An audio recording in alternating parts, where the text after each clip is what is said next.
Okay, I'm trying a little bit of a gear change up. Instead of using saddlebags, I actually ended up breaking one of those saddlebags that I had before. They were okay. I didn't really like them that much, but they did the job when I needed them to. What I've done is I've gone kind of simple, and I've just gone on with these OSAH Drypaks.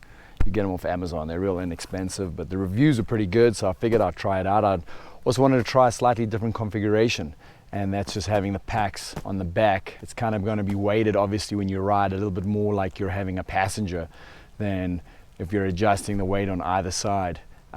Yesterday, when I rode up here, I had it long ways like this, and it definitely, I could feel the difference in weight shifting when I was turning in that. This morning, I've just packed up camp, and today I'm going to try and ride with them situated like this. Weight's pretty even, so I'm expecting it to be a little bit better balance.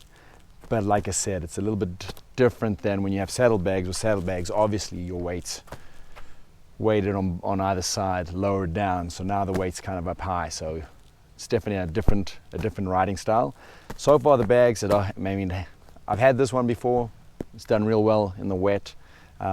This is a newer one. It's the 60 liter. I think it's the biggest one they have. So I went with the biggest one they had because I wanted to try and just consolidate everything into one bag. I'm tired of like going, you know, what did I put in that saddlebag? What did I put in this saddlebag, and so forth. And with this huge duffel, just making life a little bit easier. I can just throw everything in, and so far so good. It's fit everything in. So that was kind of my reasoning behind it. I just didn't want to keep differentiating between what was in this saddlebag, what was in that saddlebag. This way I can kind of keep everything all together.